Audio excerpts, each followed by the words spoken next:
human beings, whether in workplace, at home, and wherever we converge as people.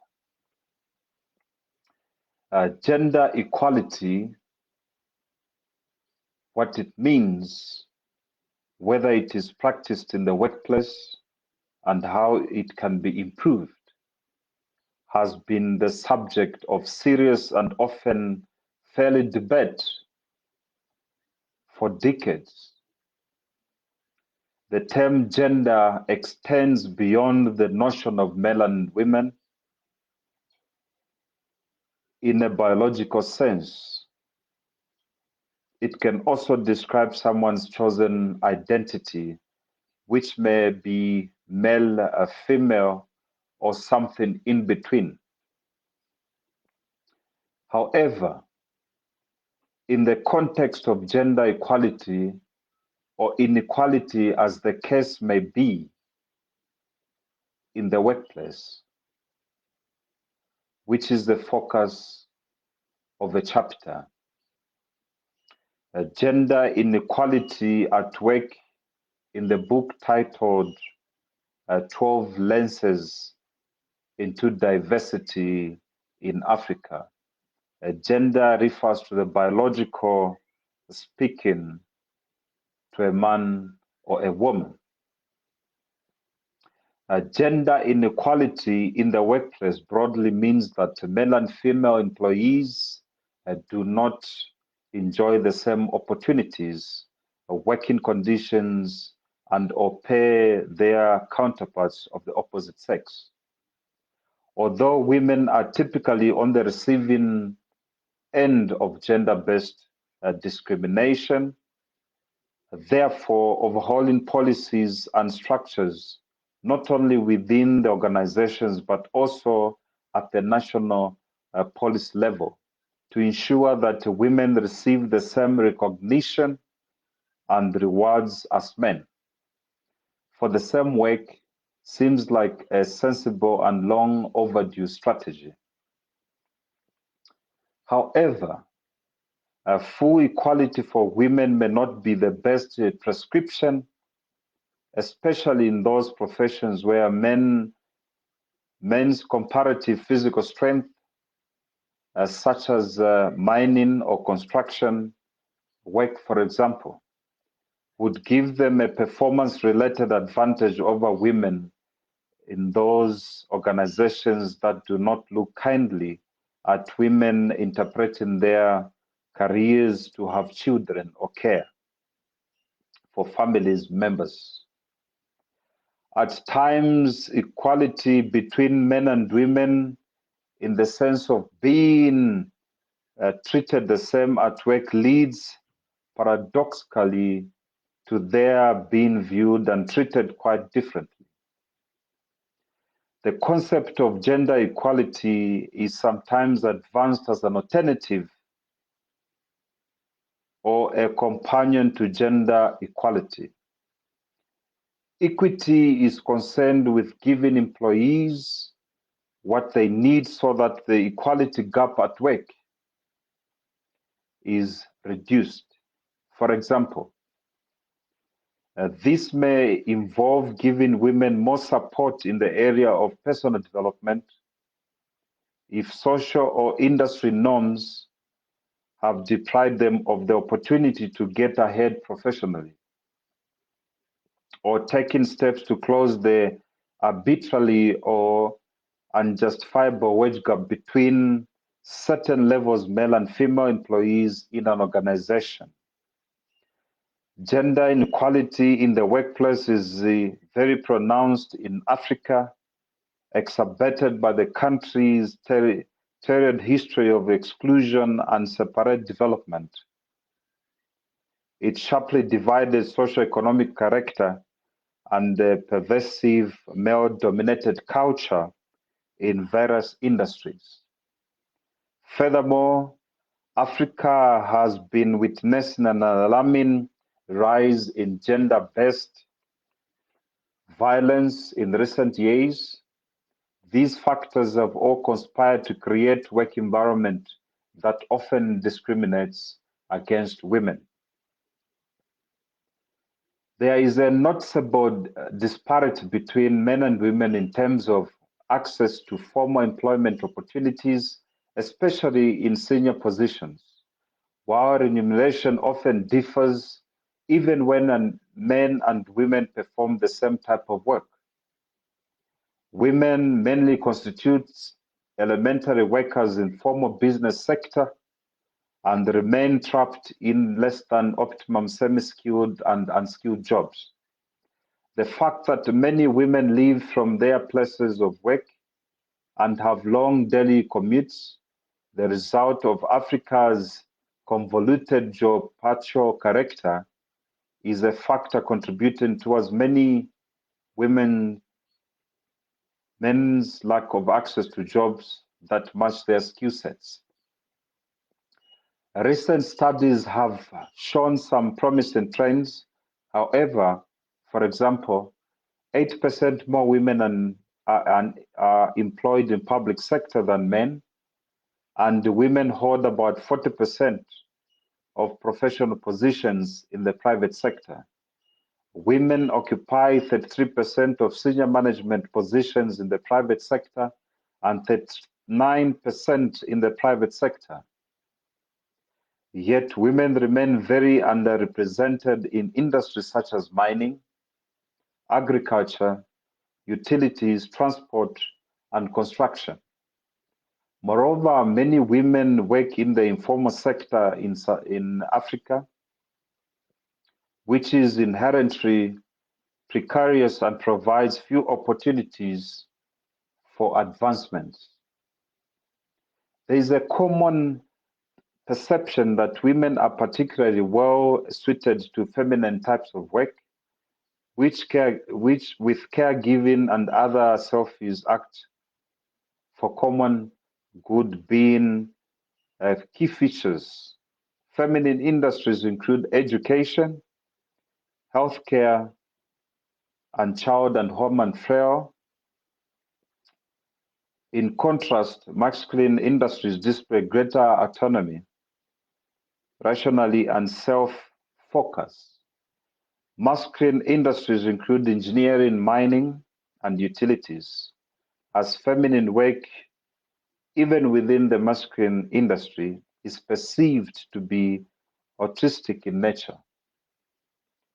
It often attracts lower pay than masculine work, which is regarded as a result-driven and essential for keeping the wheels of the economy turning.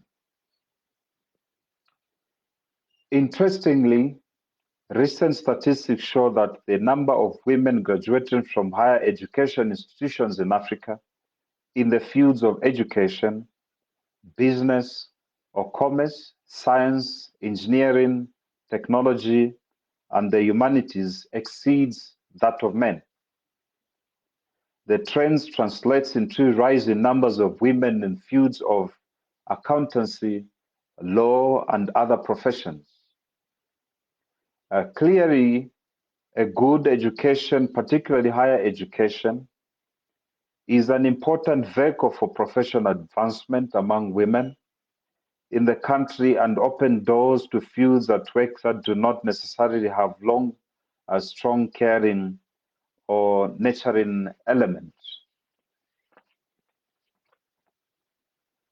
The gender-based pay gap in Africa is sometimes attributed to the different types of work that men and women perform, such as manual labor versus care work. However, if physical strength is used as a criterion, the argument has no merit, as women have long demonstrated that they are superior to men when it comes to physical endurance, evidenced in their ability to bear children and care for them and other dependents. Without respite, work the land, look after livestock, make food, clean the home, and so on. Even when men and women do the same physical work, such as domestic work, men are often paid more than their female counterparts. Pay scales also differ from one industry to the next. For example, feminine industries usually pay lower wages than masculine industries. The reason for these are not clear, although the strong caregiving or strict component in feminine industries seems to diminish the perceived value of the work. Moreover, the fact that women are essentially assigned an unofficial caregiving role from an early age and will come to exercise it on a continual basis once they have children makes them, in some employers' eyes, less committed because they will be distracted by their responsibilities at home. This makes women an easy target for being overlooked for promotion, even for their obvious commitment and performance do not differ from those of their male colleagues. While some organizations may be inclined to tar all female employees within the same brush, others may prioritize those without children for training and professional development.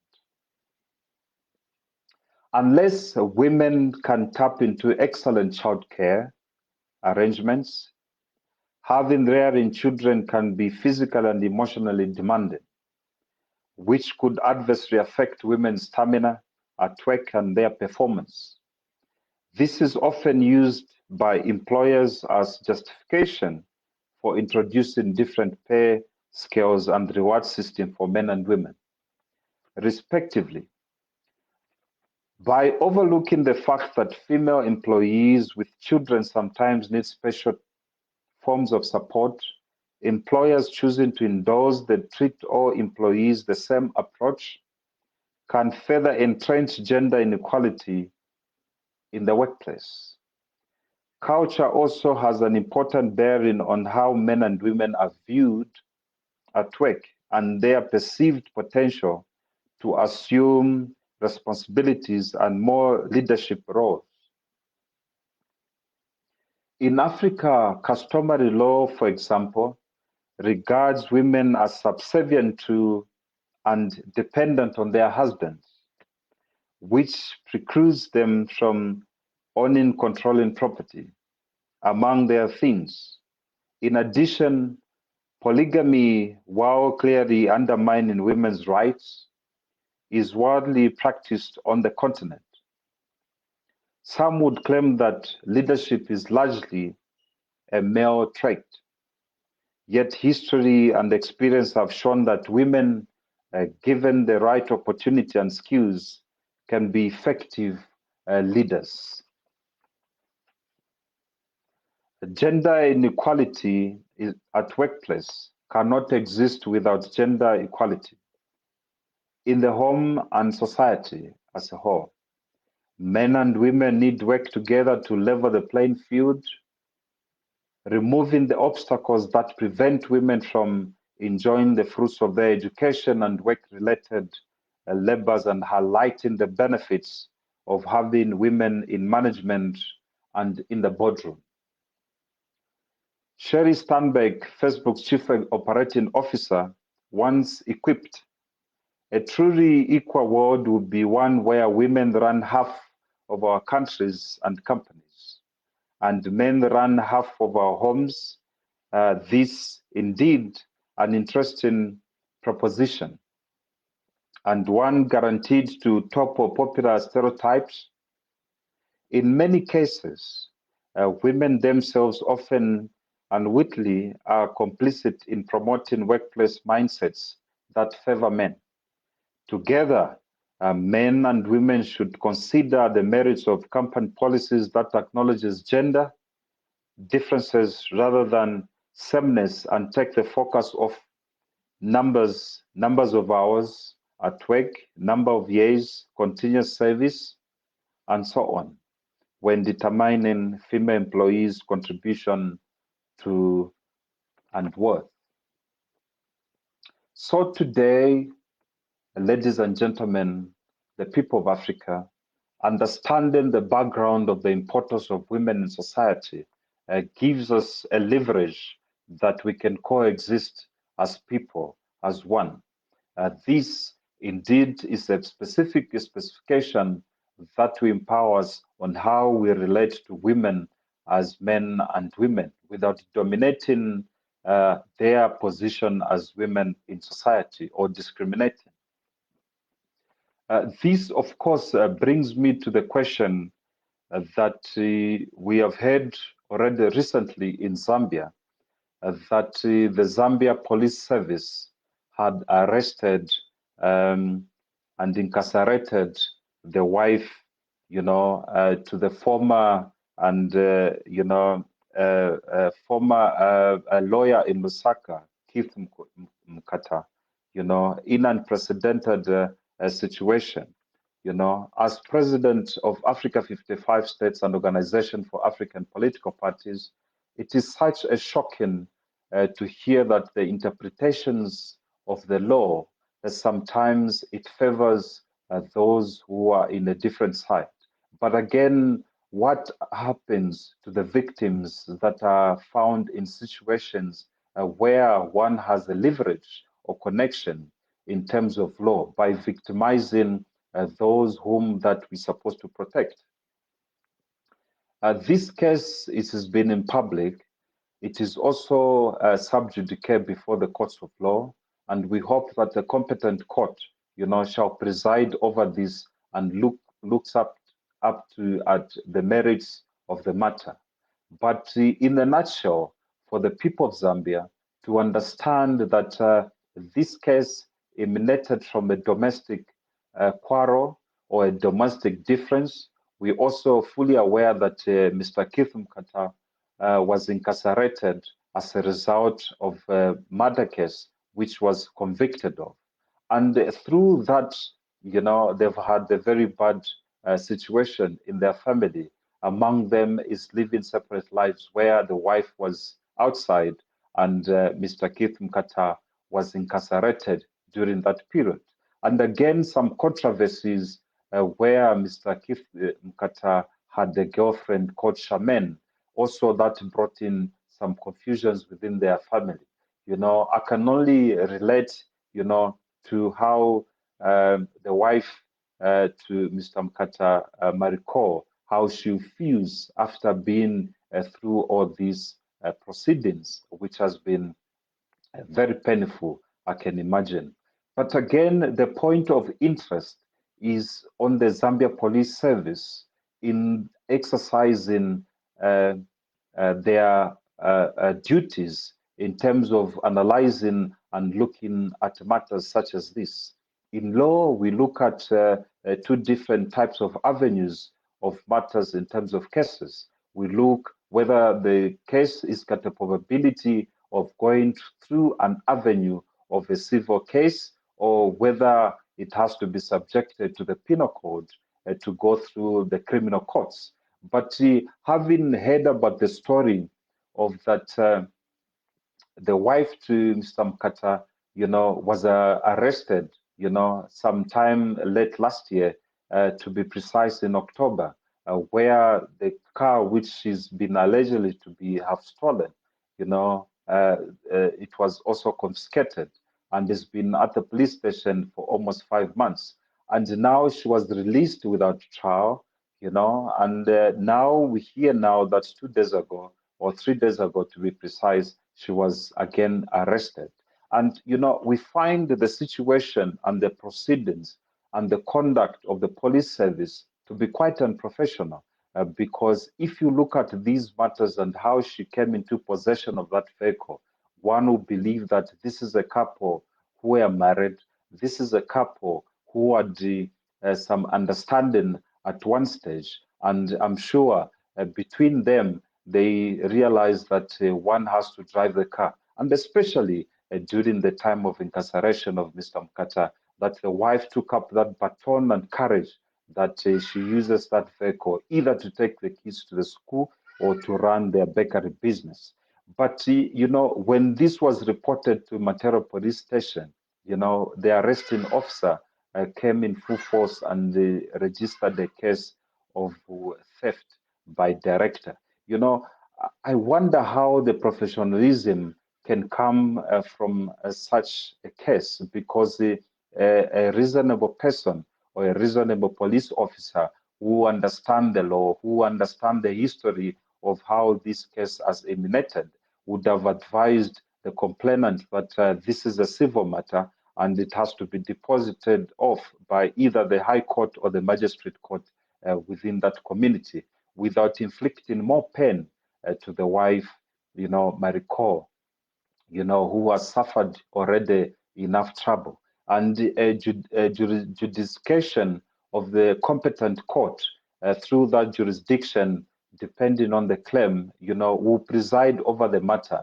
and they shall look at the possible merits of the case, whether the case is that merits or not, or whether the trial can continue, which will have an opportunity, looking at the case and also looking at the Maricor, that she's not a threat to public violence, or she's not a criminal like somebody who jump into a yard and commit a break-in and steals the car. She was in actual fact in possession of that car. That is what we would like to believe or understand as the people of Zambia. Besides that, the president, His Excellency Hakainde Hichilema, was very clear in the unlawful detention and incarceration of citizens. Are we now lost the last sheen and shine that the New Dawn administration is not giving us what we want? Is it possible that the police service, whom now reformed many years ago from the police force, they are going back to the mentality of the last regime? These are the difficult questions that as Zambians we must ask ourselves. Is this that the police service, they're giving a very wrong impression to the New Dawn government? Or is it possible that the New Dawn government is aware of what is happening? Or, for instance, they are not aware of what is happening? I'm appealing now to the Minister of Home Affairs to look in such cases such as this, that the unlawful detention and unlawful detention without trial or without merits should be looked into, as we have called and echoed what the president has said earlier, that the men in uniform must act professionally in terms of conducting themselves to avoid such issues such as this. In fact, in other countries, I've witnessed that they've spent so much money as they have created a police independent directorate which investigates the conduct of the police officers, and actually the citizens are compensated. And I'm also has to remind the Minister of Home Affairs in Zambia whether or not they are considering to compensate President Hakainde Hichilema, who was incarcerated without a charge, who was incarcerated and separated from his family for more than 100 days. These are the issues that will build us as a nation. These are the issues, when we talk about them and deal with them, that will build us our nation going forward. It is within that we provide the checks and balances for the police officers' conduct and hold them accountable in their actions as they are executing their duties, that shall build and bring up the reforms that we fought for, the reforms that we require, the reforms that we want to have the police service to be completely partnership with the communities and not to intimidate the communities in such things like this. Yes, there are cases which merits, incarceration, criminal cases, and many others of them which are in the country, which they have to concentrate on. Such cases that's supposed to go direct to the court by the complainant and the defendant or the plaintiff in the court of law shall be directed to the court of law, and the judge whom we feel that now we have the confidence and the independence of the judicial system, they shall look at the cases on merit without letter and hindrance to conflict in the Bill of Rights of the citizen as they look at those cases. So, ladies and gentlemen, this was my submission from today, and I hope that we have had so much fruitful engagement this evening to talk about such things as what I've discussed with you this evening. So, in conclusion, as we speak that what type of the police service we want. We want a police service that is working with the community. We demand accountability from the police officers to conduct themselves professionally. We demand less than that. We don't demand more than that. We demand confidence in the police service that we trust that they give us the security and opportunity as they conduct their business. We need to be part of it. Already, when I was in Nigeria, I've seen that there's been the rule of law has been violated, and they came up with the SARS must fall. This was the police unit which was victimizing the people of Nigeria. This is the unit which was very corrupt. This is the unit that brought up the protests on the streets where many died. But as Africa, we should reform ourselves by protecting ourselves, by putting up the laws and instruments of power, that shall not devour our rights, but protect us from any abuse of power, whether from the lower government to the higher government into society.